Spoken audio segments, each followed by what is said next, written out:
to National. We're all used to that by now, right? National Forum on the Human Right to Housing. After working with the Law Center on many cases, reports, and policy advocacy over the years, we at Akin wanted to find a way to deepen our partnership. And following the opening of our new office building in 2019, we decided to host the next year's National Forum and began planning for June 2020. And then something else happened in June 2020 to scuttle all those and pretty much everyone's plans. Then the pandemic kept going in 2021, but this year, as we began to emerge into our new normal, we were reconnected and decided that we would offer this year's forum for the first time in a truly hybrid format in order to be accessible as possible. And we are so thrilled to be here with all of you in person and online. So even though it's a few years old now, this space hasn't seen much use, and we're so happy to be hosting you in it. We also want to give a very special thank you to our conference services and tech teams at Akin. We could not have done this without them. So a little bit regarding logistics. There's a bathroom around the corner and more behind the reception area. So you don't have to stand in line for that single stall there. There is more. If you want a mask break or to just step outside and enjoy the cool, crisp fall air, we actually have a lovely outdoor space just out here to the left down the hallway. And we did luck out with our weather today, but thinking about the weather in DC yesterday, rainy, cold, dreary, the coldest day since March of 2022, really reminded me what we are all focused on here today. My colleagues, friends, and family all complained about getting soaked while running from the house to the car or the office to an Uber for a meeting. But for someone without a home, a rainy day is so much more than a few minutes of wet and discomfort. And it doesn't have to be that way. I worked on policy issues related to funding of affordable housing for many, many years before meeting Eric. And the thing that has always stood out to me is, unlike a rare disease or maybe even climate change, homelessness is a problem we can solve by creating more housing. And yet our policymakers don't appear to be choosing to truly put the resources into addressing the lack of affordable housing. Instead, so many policymakers are fixated on punishing the homeless for simply being homeless and all that comes with it. And this is where the Law Center comes in. And I'm honored, humbled, and grateful for the opportunity to work together as they fight to support homeless people everywhere. I've been practicing for over 20 years and have worked in and out of policy for even longer. Technically, I started as an intern on the Hill when I was in high school back in the 80s. I often get asked what has stood out to me in my career, and I always talk about one of my proudest moments. I was working with Eric on federal policy issues and got a call about a case the Law Center and others were involved in. They had won an appeal at the Fourth Circuit, striking down Virginia's really dumb habitual drunkard law. And what they wanted to know was whether the Virginia AG would be appealing it. He happened to be someone I knew fairly well because I'm pretty active in my state politics. We hadn't done a lot of substantive work together. In fact, I had never asked him to do anything for any client of mine, but I knew this was the right time to ask. And I didn't even really have to ask. Oops. He was already leaning our way, it turned out. So in reality, I got to reach out to an ally to ask him if he was planning to do the right thing. And when he confirmed he would not appeal, I got to be the bearer of great news to the team, Eric and his colleagues that worked so hard to challenge an unfair law. I was really happy to be a small part of this very big, very meaningful accomplishment. And it reminded me that we all have a part to play in supporting people who are homeless. And this forum will help us all explore what our roles can be. So a couple more logistics for you before we move on. If you need Wi-Fi, there are cards on all the tables. Akin's also a provider of continuing legal education for all the lawyers here in the room. If you're seeking credit, please make sure to sign in and out for the sessions that offer credit if you're here in person, or record the words that will be offered in the sessions if you're attending remotely. And return your evaluation and credit forms to Eric at the Law Center to receive your credit afterwards. Most of the sessions will take place right here in this room today, either in full or divided up, and we'll have folks able to direct you where you need to go. For folks online, all the links you need are on the schedule website that was sent to you before the conference. And with that, I'd like to turn it over to the Law Center's Executive Director, Antonia Fasanelli, to get our program kicked off. And if there's anything we can do at Akin to make your time here more comfortable, please reach out and let us know.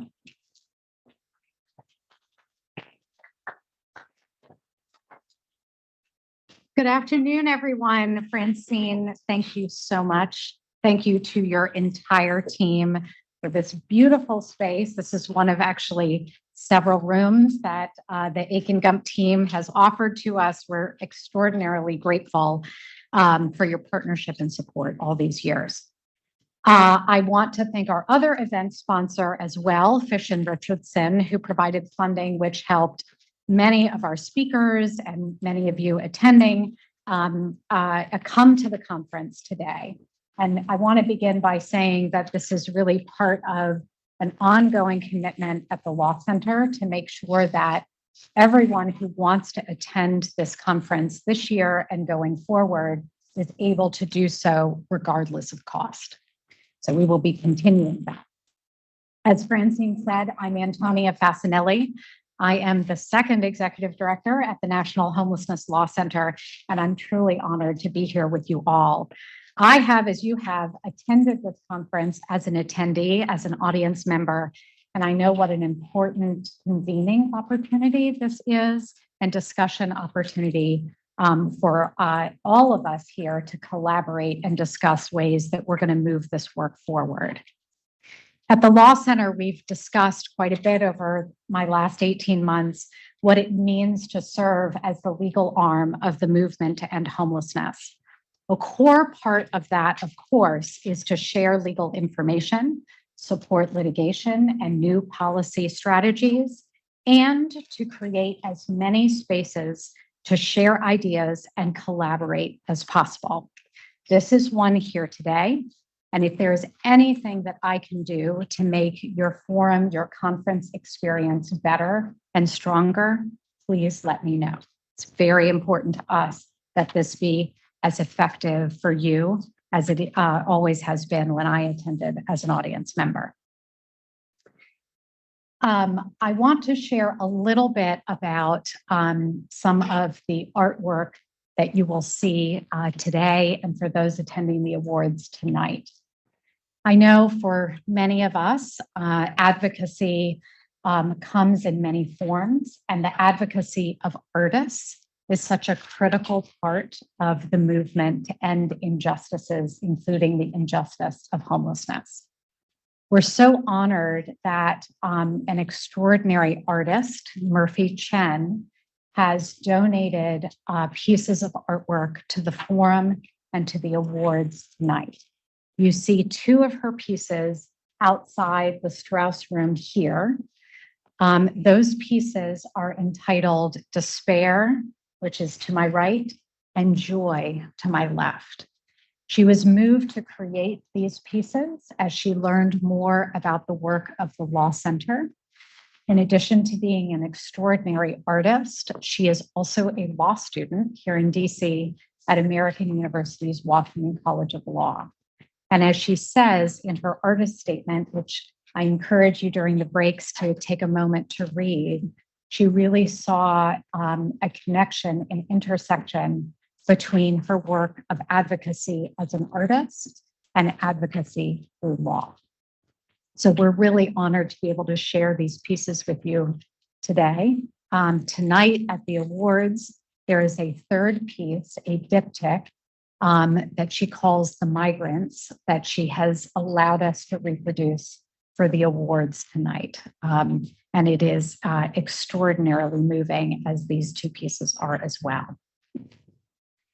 Now, it has been an exciting 18 months at the Law Center in my time here. Do not worry, I'm not going to summarize it all, but I'm just going to give you a few highlights. I want to share that over the next 2 days, you will really have an opportunity to meet some of our extraordinary team members who've been at the Law Center for many years, and you'll also have an opportunity to meet some of our new team members. To begin, we have new members of our team working to end youth homelessness. They will be presenting tomorrow on several issues, including the updated release of the Law Center and True Colored United's state index on ending youth homelessness. And I encourage you to take a moment to talk with them. Our decriminalization work continues to be a major focus of our efforts, and I'm really excited, although equally horrified to tell you that we will be expanding our work in this area because of the need, but we will be actually adding an entirely new team focused on decriminalization efforts in New York City and other communities around the country. Yeah. As you will hear during the conference today and tomorrow, the major and most coordinated attack on the lives and rights of unhoused people is the racist attacks of the Cicero Institute. For those who are less familiar, the Cicero Institute is a well-funded entity that has launched a coordinated campaign of advancing template legislation in 7 states already to promote the criminalization of homelessness, defund affordable housing, and expand the legal grounds to involuntarily commit unhoused people to mental institutions. This is a rollback, a major rollback on the civil rights of unhoused people across the country. And what I will say to you all is the Law Center will be there. The Law Center will stand with you, and we will stop the Cicero Institute in its tracks.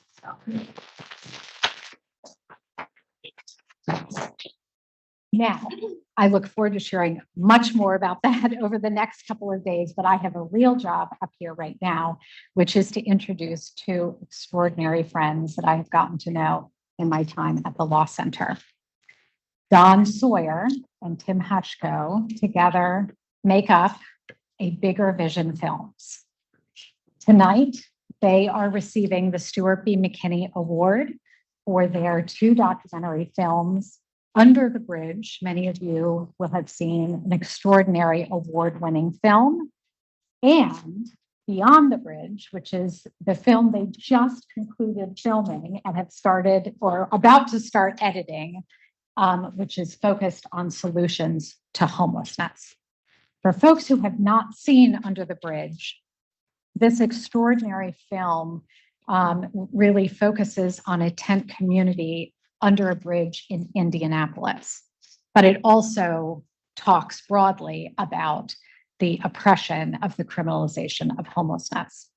The Law Center worked with Don to host the film for a screening at HUD, and it has helped the Law Center and many of you push anti-criminalization policy at the federal level, while also opening doors for many advocates in Indianapolis to pass one of the more progressive encampment policies in the country, even though they've chipped away at it since.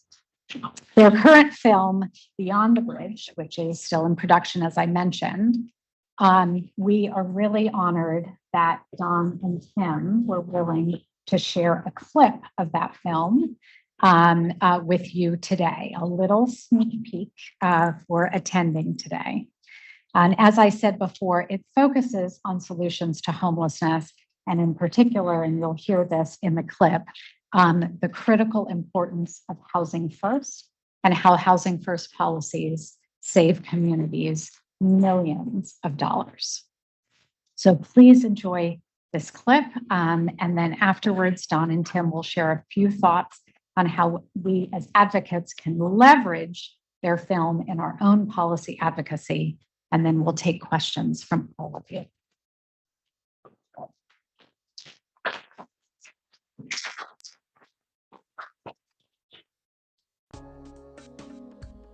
Say something. You almost threw me off the roof. Thanks for saving my life. You're welcome.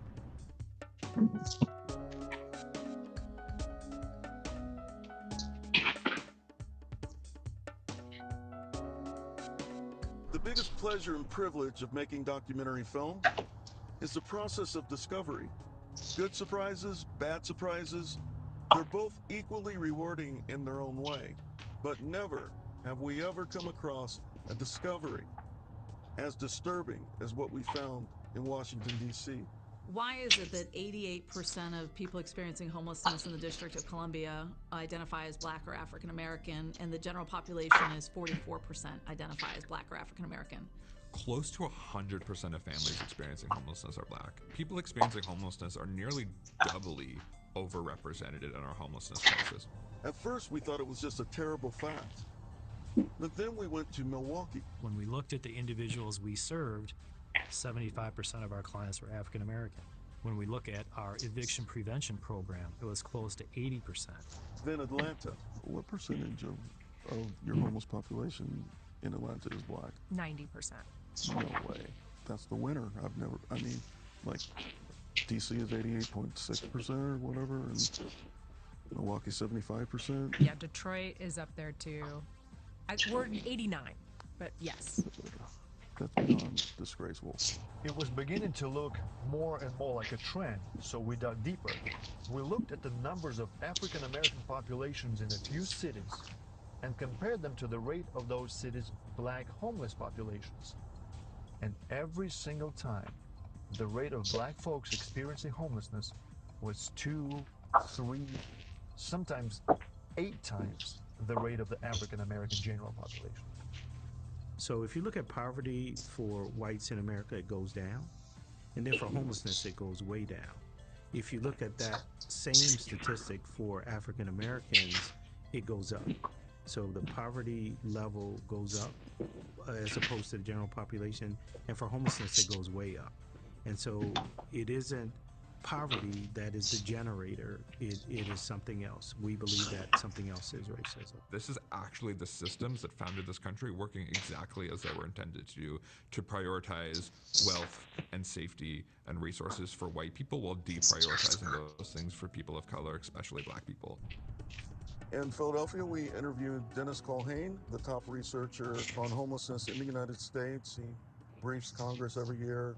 In a recent study we did, we found that the cost of the shelter system is $10.5 billion a year, about $27,000 per bed per year.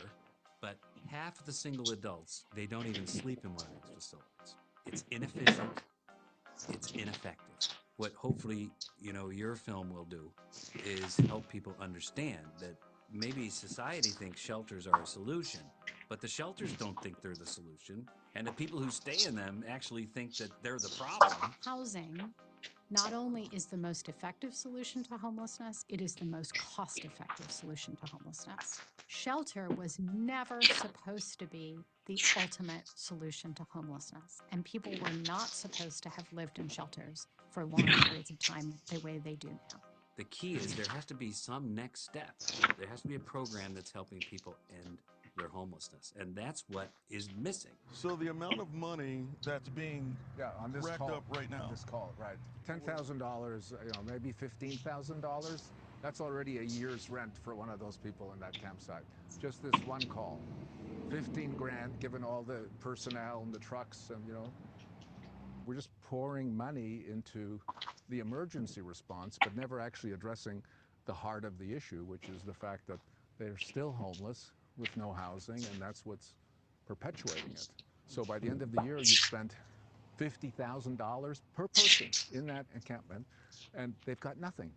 And we've just wasted all that money on emergency response when we could have housed them easily and provided the service support for those that need it. And about how much would that cost versus the $50,000 per person? 25, 30. The most interesting thing about Milwaukee is how they address their homelessness issue. It can't just be government or activists or nonprofits. If you really want to change your community, you have to have everybody buy in. Jim and I would go around and talk to people about Housing First in early 2015. Got a lot of blank stares, a lot of why would my taxpayer dollars go to this? A lot of skepticism, especially in the business community. But in a few months, businesses downtown totally agree that this is the way to go. The King Park homeless encampment. We went from 20 plus tents all the way down to 2. Now I think we're down to 0. And those people got the help they need. It wasn't just pushing them off somewhere in a different community, different neighborhood. And as a representative of the business community, you're saying all of this. Mm-hmm. Our last point in time count had 17 unsheltered individuals, which was about a 70% reduction from the year before. 45% decrease in homelessness in our community since we've started the Housing First model. I firmly, to my grave, believe in this model. We're gathering phenomenal content, sometimes shocking. There was a homeless guy in Seattle who froze to death outside, and they just walked over his body like it was nothing. My father ran a child pedo ring. I was the main victim. Other times, somewhat lighthearted. You're not an alcoholic. Not a drug addict. Do you have a serious mental illness? No, not at all. You don't have anything? Nothing. I Okay. don't have a high blood pressure or cholesterol. Diabetes, I'm good. Here on the streets, I guess the bigger tent you got, it's like a type of wealth, I guess. I'm so glad I'm not out here no more, man. Gosh, man.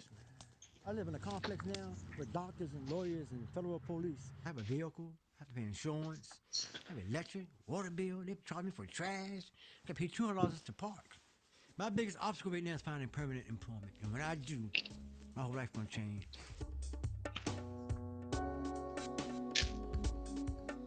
We recently visited Seattle, where we spent a few days filming and participating in the Housing First Partners Conference. Do you know that there is a movement against Housing First? No, I was not aware that there's a movement.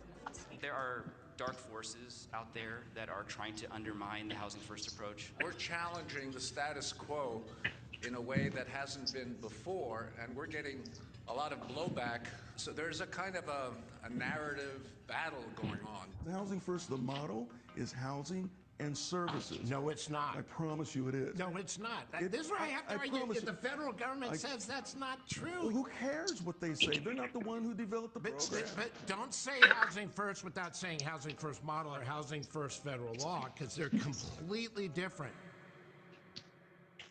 The support services are successful. I was privileged to be on the stage. And I was privileged to be below the stage. Yeah, we were both privileged to be part of the discussion, as it aligns perfectly with the film that we're making.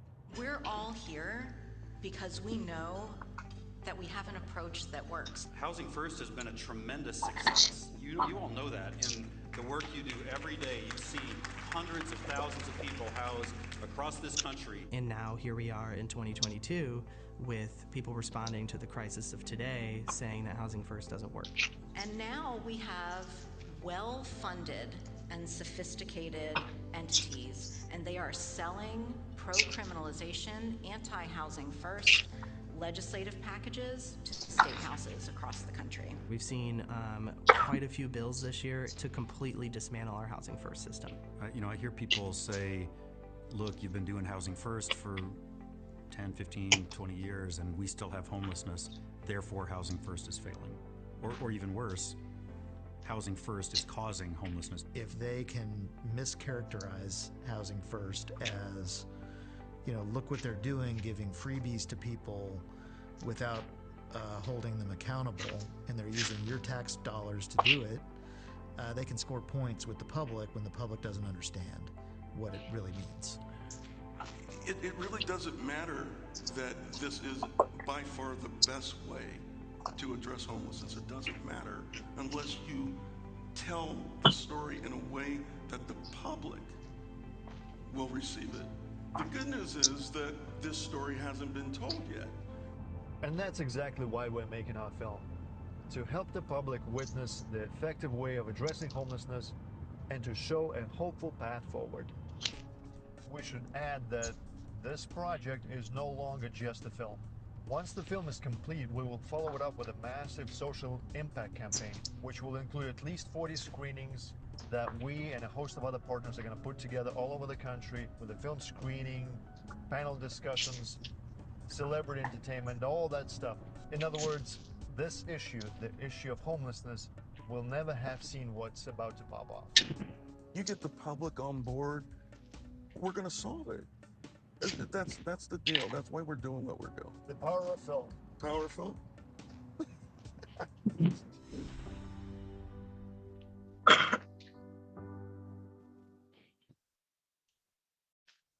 Are you as excited as I am by that? Fantastic. So thank you, Don and Tim, for letting us show this sneak peek. I'm going to turn it over to you in literally 2 seconds. I do want to note that there should be some microphones around the room. I see one on a table. Raise your hand if you have a microphone on your table. Yep. So as you have questions for Don and Tim, please make your way over to those tables to ask your questions, and then we'll take those questions from the room. Thank you all. I look forward to meeting all of you over the course of the next 2 days. Hello, everybody. Can I feel a little enthusiasm? I mean, I'm Don Sawyer, producer and director of Bigger Vision Films. And I am Tim Hashko. I'm the cinematographer and editor of Bigger Vision Films. We want to thank the Law Center for this opportunity to not only open the forum, but also speak about our project a little bit.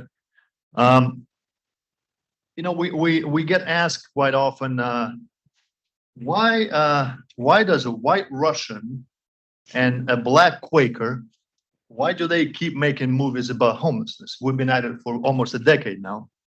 And as somebody who came from a former Soviet Union, I usually have a better answer or different answer, which is, you know, why is there homelessness in the richest country on earth to begin with? You know, when I grew up in the Soviet Union, then it collapsed. I'm actually from Belarus, which is translated as White Russia. There's another layer to the joke. But when the whole country collapsed, and in the 90s, you know, we went through the horrific economic devastation. You know, some things that you hear about Great Depression. That was my formative years. And despite all that, there was no homelessness. You know, so we make films about homelessness because just the mere existence of this thing doesn't make sense to us, and we want to be part of a solution. So as you saw from the clip, you know, I don't know, can everybody hear me? Yeah. I don't do much talking because I'm usually behind the camera. We've been traveling around for a year now, and when we started this project, we really wanted to wrap our heads around this thing, this homelessness thing, try to understand what it is, why it is, and you know what can be done about it. And you know, 12 months later, 40,000 miles later on the car, 250 plus interviews, a dozen cities or so across the country, in both coasts and in the middle, we're finally beginning to kind of crystallize what the film is going to be. And there's going to be a lot of exciting major themes that we're going to cover, but we're not going to go through. I'm not going to go through them now because we just don't have a lot of time. The one theme that I absolutely want to mention is something that we kind of mentioned up there, something we discovered in Milwaukee and in Houston, two vastly different communities. But the way they deal with the homelessness crisis is phenomenal. They both have unbelievable success. And what they have is what a lot of communities don't have, is this 100% unconditional collaboration of everybody in the community. I'm not talking about just the nonprofits working together. I'm talking about you know, the local governments in both places. They're leading that charge. The DA offices and the judges and the cops and the sheriffs and the philanthropic community and the faith-based organizations. And this is a big one, the business community. Everybody's at the same table, talking the same language, singing from the same sheet of music. And they're showing that that's the only way that you can really put not just a dent, but in Milwaukee's case, you know, they're very close to eliminating altogether. So this is going to be a major theme in the film, but we also want to mention that what we're finding is that this theme of collaboration has to extend way beyond, and it has to extend into the homeless advocacy world. And Don has a few thoughts about that. So we're all family, right? Because I need you to look at me as the beloved brother that pisses you off sometimes, but you love him even more when he does. Because I'm going to get a little bit real about homeless advocacy. If you look at homeless advocacy, you know, as one thing, that's the thing. We're looking at homelessness as one thing, not East Coast, West Coast. If you look at homeless advocacy as one thing, what you see is a disunified, unconnected series of competing agendas. And that's never going to work. Thank you for telling the truth. So It's in the approach. You know, there's a charity approach for the disenfranchised, and there's a human and civil rights approach. The charity approach it depends on sympathy and empathy and give, don't give. If you don't give, it doesn't matter. There's no consequences. I haven't spoken to one advocate ever that says that homelessness is not a civil and human rights issue, because it is. But it's been approached with a charity model. Please, the zoning over here, please do something so we can build affordable housing. Please, more resources. Please, please. And then when they say no, there's no consequences. They don't lose their seats. They don't get bothered. The civil and human rights approach is a demand. The Boise decision was a demand. It wasn't like, please, you know, the folks in the camps, don't move them unless you have it. It was like, you're not going to move them unless you have an adequate place to put them. And then when it became law, it's been entertaining going around the country, watching communities now struggle with sweeping camps, because now they have to have, you know, adequate spaces or they're going to get sued. And it's been also entertaining, and this is big credit to the Law Center, that there is a new model happening where you close the camp and you house people at the same time. And sometimes it has to be temporary housing, like a hotel, but it's not congregate shelter, and it's on the way to permanent housing. This is because of this civil rights action that the Law Center did, right? So there's I'll try to be quick. There's a model. The civil rights model is very successful if you have these elements in place. You have a large group of people saying the same thing, same language, demanding justice, and they're bypassing the establishment and going straight to the people and being very loud about it. And they're unified, right? And the other piece of that is the revolution has to be televised. There has to be media, there has to be film, there has to be art, there has to be all of that connected to it. And that's a very successful model. We first saw it in 1965 in Selma. John Lewis and hundreds of Blacks got beaten back over the Edmund Pettus Bridge. Not unusual treatment for Blacks back then, but the one thing that was different, that changed the course of history, is it was on film. And it got beamed into the living rooms of America, bypassing the establishment that was trying to tell everybody that everything's okay.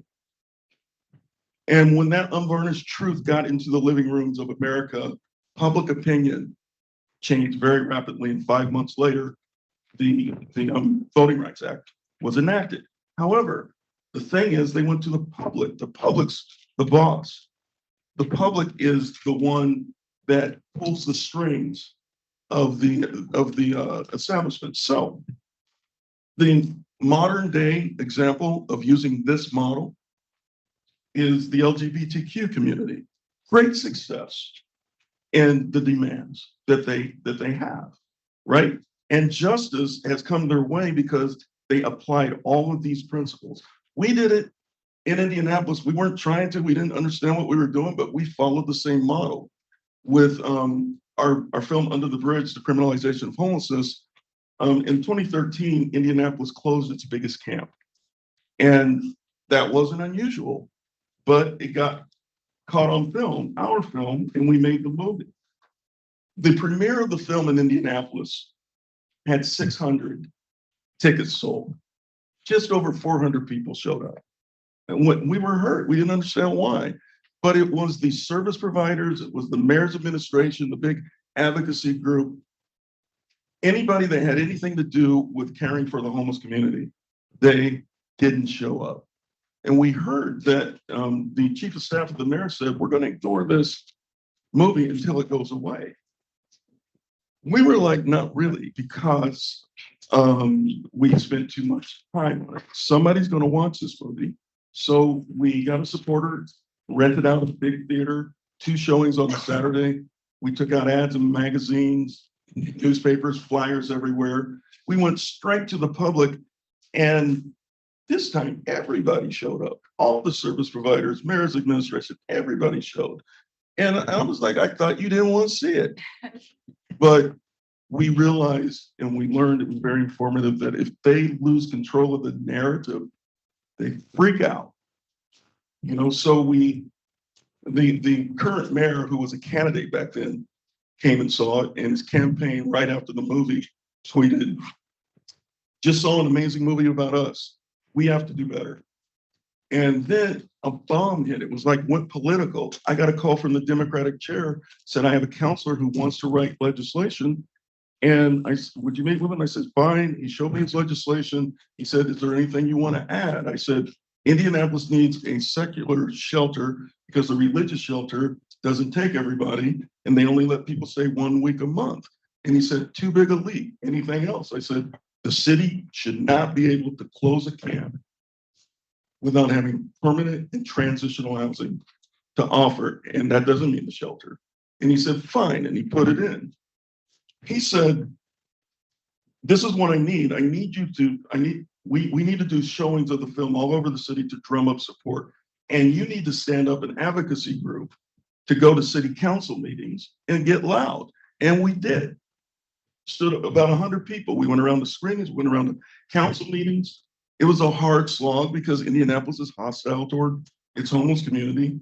It was over a year, but eventually all three pieces of legislation got passed. And as Antonia said, they chip away at it because they're hostile for their homeless community. But it was the same model. It was the civil and human rights model. It's a demand, it's not an ask. It's like you tell me, no, we're getting louder. The revolution has to be televised and people have to march together arm in arm, and it has not happened nationally. There has not been a movement like the LGBTQ movement nationally. This is the problem. This is why every time, you know, the moment we said that we were going to make a film about solutions, we heard, we know what to do, we know how to do it, we just need to scale it up to meet the need. We need to develop the political will. This is why it has not been scaled up, and this is why there is no political will. That's it. So we're making a movie as a tool for the movement to come, and we're going to do a social impact campaign that's going to facilitate the coming together to help the movement come together, and Tim's going to talk more about that. I'm gonna grab this like you confidently. I learned Don in his past life was a lead singer in band, so I learned from him how he holds the microphone. Yeah, so almost done. A couple of words. So we're making a film, and you saw we mentioned the impact campaign that we're going to follow up the film with, because you know a film by itself, you know, White Russian Black Quaker can't do anything without a big movement behind it. And the social impact campaign is going to be this massive event that we're going to put together across the country, about 30, 40 screenings in strategic locations by hot zones. Of course, there's going to be the showing of the film with the Q&As and the panels, but we also want to bring celebrity and entertainment. We want to make these events as fun and as appealing to the folks outside of the homeless sector. Those people that I mentioned earlier, you know, the business community and the political leaders, those who you know, who can be the decision makers in the communities, they need to be brought into the film. So that's what's going to be happening. It's still in early stages, like we said. You know, we're still editing the film. We're beginning to edit it, and hopefully by the end of next year we're going to have it. And then in the meantime, we're going to be planning the campaign, and we hope that once that rolls in, that we invite everybody to jump on board, you know, early, join us. There's a few ways you can kind of follow what we're doing. YouTube, if you just find us there at Bigger Vision Films. We have a lot more content that we put out as we're making this film. Instagram and TikTok, 2 other platforms, and also on our website for the film, asolutiontohomelessness.com with an A in front, asolutiontohomelessness.com. You can sign up on our mailing list and keep up to date. So that's what we are up to, and we hope that we'll see all of you in the coming years as we go down that path together. If there are any questions, I think if there are any questions, I'd be happy to answer or comments. Sure. So it's interesting to see Robert Marbut up there, and as many people know, for many years he was leading damaging expert, quote unquote expert, that many localities relied upon to implement these anti-productive policies against homelessness. And as Antonia noted, he's been replaced now by the Cicero Institute that has come about. I've always found it useful to analyze these issues with 3 words: follow the money, because I've noted that in these capitalist contexts that these experts like Marbut and the Cicero Institute often have some type of financial benefit that they're pursuing in terms of these ideological solutions. Do you offer an opinion on that? Who is benefiting financially from these anti-poor policies? Just quick, and I won't be able to explain, but this is just my opinion. There needs to be a supply of homeless folks in order to, monetize it. Even the jail system, there needs to be a supply. Also, there's a huge demand for affordable housing in this country outside of homelessness. If there's a demand also with homelessness, if you don't, if you just shelter them, you put them in immigrant style encampments or whatever, then that takes a little pressure off and it keeps the capitalistic housing market in play the way it is. There's lots of money in making market rate living in residences, and lots of money in jails. And the people, homeless community doesn't vote. Generally, nobody cares about them. They're easy targets. I believe that there are real reasons why this is the Cicero group and all these people are trying to do this. But that's just me. I mean, I'm just, I don't mean to act like I'm paranoid or anything, but I don't trust these folks as mothers.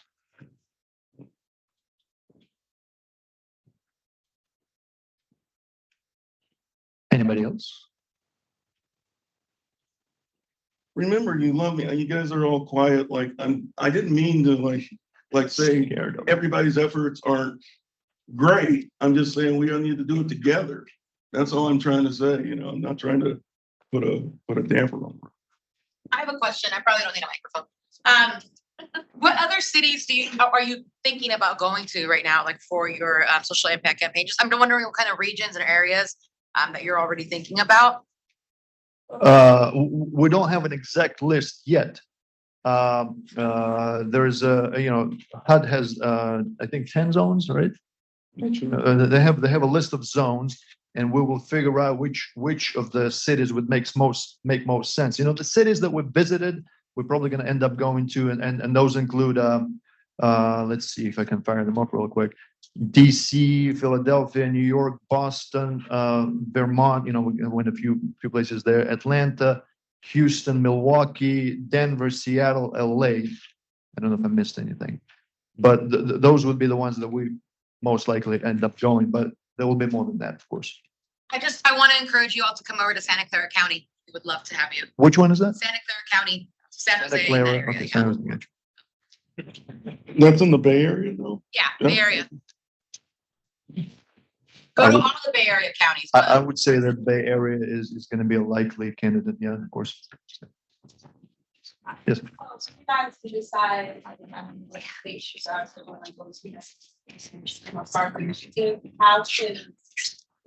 how as individuals, all these others, and not just whatever you guys have, we said, all these others to join you guys. And then more to the region. So how could we be a part of those numbers once you come to the cities with us? You have a. Yeah, we will be communicating, as time, I mean, just right now, we just came from Houston. That was our last stop. Major stop. We're going to do pickup interviews, but that was our last major stop for the filming of everything. And now it's the editing process. Now it's time to form up this impact campaign. Whatever happens and how it progresses through next year, if you sign up on our mailing list, if you put your name in there, there will be at a certain point, when we come to a community near you, and we should hit a community near you, there's going to be a way to even volunteer or to be, to tell us this is going on in your community, and we really need to lobby these decision makers, and can we use this event to in part do that? They're supposed to be like town halls, and all the advocates in the areas are, ideally will come together, lock arms and say, this is what we need for this community, because it's going to be different in every place. So if you hook up with us now, and also if you guys were to go to our YouTube channel and go to our Instagram and TikTok and like our videos and follow, it will all get a critical mass going, and it'll be clear how to hook into everything. With mailing this as a solution to homelessness.com. A solution to homelessness.com. You mentioned TikTok. I was curious, what kind of efforts are you making to reach out to speakers more particularly adept at creating viral content? We have a social media team right now working on things for us. It's having moderate success. TikTok is the biggest success. At a certain point, now that we're done filming, I'm going to call my good friend who we used to play in bands together in LA in the club scene on Sunset, Mark Harbath, who knows how to do this stuff. And I'm going to accost him about this stuff. 5 years ago, right here. You're right. You're right. And, so we have a team and but do you have a suggestion? I'm thinking just off the top of my head, but there are social media, like young people who are into social justice issues. Mm-hmm. And if you're able to connect with them and get them to create viral content and get them to elevate these issues, they can reach lots of people that have millions of followers. So I don't know who those such social justice TikTok people are, but they do exist. Mm-hmm. Like having them like buy into this issue and generate content. Well, thank you. Yeah, it's a good idea. Hi. I just have a quick question on, I guess, the scope of what it is you're looking at. I know you've really focused on encampments and street homelessness, but I was wondering if you were going to expand into maybe some of the channels into homelessness. So I am primarily an eviction defense attorney. And so a lot of my clients are evicted into homelessness. And so a lot of our policy proposals are around maintaining that housing and making automatic lease renewals where you can't just not renew a lease for no reason. And so, and also ERAP money, the COVID rent relief funds, not going as much towards actually secure or maintaining housing for the tenants, but actually just going to pay arrears to the landlords and the business owners, and how that just kind of became a scheme to transfer wealth back to the landlords. And so there's just a lot, and I was wondering what's next, what's the scope, like, what are your ideas? Yes. Our scope for this film, had to be limited, or else we'd be doing like 7 7 seasons of, that kind of, our scope is pretty much focused on housing folks, and also the upstream causes of this. So maybe we'll hit a lot of that stuff, but we will talk about the upstream very heavily in the film, because when you do that, you take the blame off the homeless people, and it's a systemic problem. So we'll do that. But the the film has to show the human side of everything, because that there's nothing anybody can say that is more powerful than watching, live expertise people who are back on their feet. I mean, that's inspiring. So it's going to focus on that, but we're going to cover those issues. And I do want to say that the developer of Housing First is here, Samson Barris. He is over there, and he makes. We're all talking about housing as a solution. That's a guy who in the '90s who proved it. So I just wanted to recognize him. I think last question, and then we'll wrap it up. Sure. So I noticed how in the beginning you listed all the racial disparities and inequities, and I don't know what type of response that you have for a question that I always get, which is even when you point out that the Black folks are 3 times more likely to be homeless than white folks. The next question I get asked is, why are you always pulling the race card? That's and then I also know a certain discomfort among some of my white allies, that I'm somehow focusing only on the Black proportion of the homeless and leaving the other folks out, which I don't see, because obviously if you're dealing with homelessness, you're dealing with the whole problem. You're not dealing with segments of the problem. But how do you respond to that somehow you're focusing only on the racial issues and somehow exploiting it? Well, I guess I would just say we're not only focusing on the racial issues. I mean, it's a big one, but it's going to be just this, it's going to be a part of the movie. It's not going to be only about, Black homelessness, but we can't ignore it. I mean, for my understanding, I'm, kind of 20 years in the United States, but my understanding is that it's been decades, not centuries of ignoring. So I got to pay attention to it, especially now, in today's climate. So, but it's not going to be only. I mean, that's what I would say, but I don't know if that would. I'll say something probably controversial. My problem is with national Black leaders. We have reached out to all of them to come on film and talk about it. In this country, it's only them. If it's not an issue to them, it's not an issue. This is decimation of a segment of Black people. It's the worst thing that's happening. There's far more people that die on the street that are Black than get shot by cops, but it's the cops they come running to. Those types of things. They don't come running to homelessness. If they did, things would change very quickly. So they're my problem. And as far as people playing the race card, there's this whole critical race theory that people don't want. They're trying to cut out. In other words, history. They're trying to cut out. They don't want to know the history of redlining, the history of all the discrimination that's happened. It shows up in homelessness. That's where it's showing up. And you just have to keep at them and say, look, the reasons that Blacks weren't allowed to join in after World War II, and all this stuff, this is the result. You have to connect it. We're going to connect it. You just have to connect it. All right. Thank you, Dan and Tim. Okay.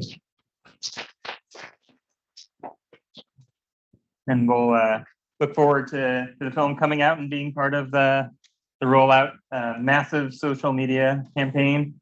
And yeah, again, thank you to everybody here for being part of this conversation.